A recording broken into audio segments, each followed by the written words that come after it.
এই মুহূর্তের সবচেয়ে বিরাট বড় খবর, সুদ সহ বকেয়া এইচআরএ মেটাতে হবে। হাইকোর্টে ধাক্কা খেল পশ্চিমবঙ্গ সরকার, হাতে 1 মাস। এই মুহূর্তের সবচেয়ে বিরাট বড় খবর, পশ্চিমবঙ্গের রাজ্য সরকারি কর্মচারীদের একাংশের মধ্যে কিন্তু বকেয়া মহার্ঘ ভাতা ডিএনএস অ্যালাউন্স বা ডিএ নিয়ে কিন্তু তুমুল এবার অসন্তোষ আছে।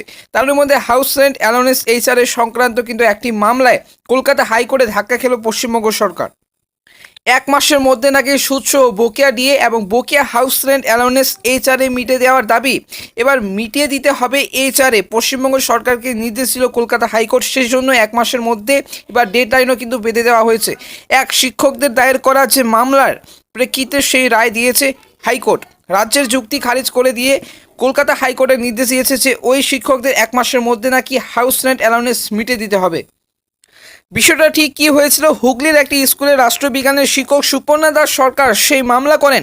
তার আইনজীবী জানান যে 2006 সাল থেকে স্কুলে চাকরি করেছেন মক্কেল। অন্যান্য রাজ্য সরকারি কর্মচারীদের মতোই কিন্তু নিয়ম মতো হাউস রেন্ট অ্যালাউন্স পাচ্ছিলেন, কোনো রকম সমস্যা হয়নি। কিন্তু 2016 সালের যে এপ্রিল থেকে সমস্যা শুরু হয়, বন্ধ করে দেওয়া হয় শিক্ষকদের হাউস রেন্ট অ্যালাউন্স। তবে শিক্ষকের যে আইনজীবীর দাবি, হাউস রেন্ট অ্যালাউন্স বন্ধ করে দেওয়ার যে শিক্ষা দপ্তরের দ্বারস্থ হয়েছিলেন, হাউস রেন্ট অ্যালাউন্স চালু করার জন্য অন্যত্র কিন্তু আবেদন জানিয়েছিলেন, কিন্তু কাজ হয়নি। পুনরায় কিন্তু বাড়ি ভাড়া ভাতা, এবার যে বাড়ি ভাতা চালু করার জন্য যে হাইকোর্টে মামলা করেন শিক্ষক, সেই মামলার প্রেক্ষিতে কিন্তু রাজ্যকে ওই শিক্ষকের হাউস রেন্ট অ্যালাউন্স মিটিয়ে দেওয়ার নির্দেশ দিয়েছে কলকাতা হাইকোর্ট।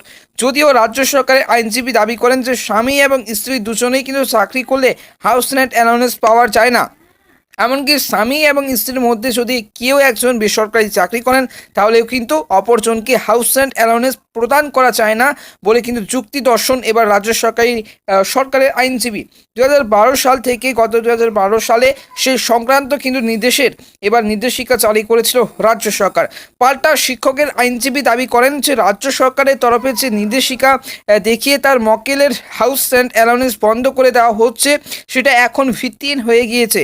বরং সেই বিষয়টি নিয়ে কলকাতা হাইকোর্টের বিচারপতি স্পষ্ট করে জানিয়ে দিয়েছে বা নির্দেশিকা আছে, সেই নির্দেশ উপেক্ষা করেই কিন্তু রাজ্য সরকার অনেকেরই কিন্তু হাউস রেন্ট অ্যালাউন্স বন্ধ করে রেখেছে। ঠিক যে কাজটা তার মক্কেলের ক্ষেত্রে করা হয়েছে বলে দাবি করেছেন আইনজীবী। সেই প্রশ্ন বা সওয়াল জবাবের প্রেক্ষিতে কিন্তু এবার কলকাতা হাইকোর্টের বিচারপতি বিশ্বজিৎ বসু স্পষ্ট জানিয়ে দেন যে স্বামী এবং স্ত্রীর মধ্যে যদি কেউ একজন বেসরকারি চাকরি করেন, তাহলে কিন্তু অপরজনের যে হাউস রেন্ট অ্যালাউন্স বন্ধ করতে পারবে না রাজ্য সরকার, সেটা পুরোপুরি আইন বিরোধী। তাই তার হাউস রেন্ট অ্যালাউন্স দিতে হবে। আর সুপর্ণা সেক্ষেত্রে কিন্তু রাজ্যকে 1 মাসের মধ্যে সুদসহ বকেয়া হাউস রেন্ট অ্যালাউন্স বা মেটানোর নির্দেশ কিন্তু দিয়েছেন বিচারপতি বসু।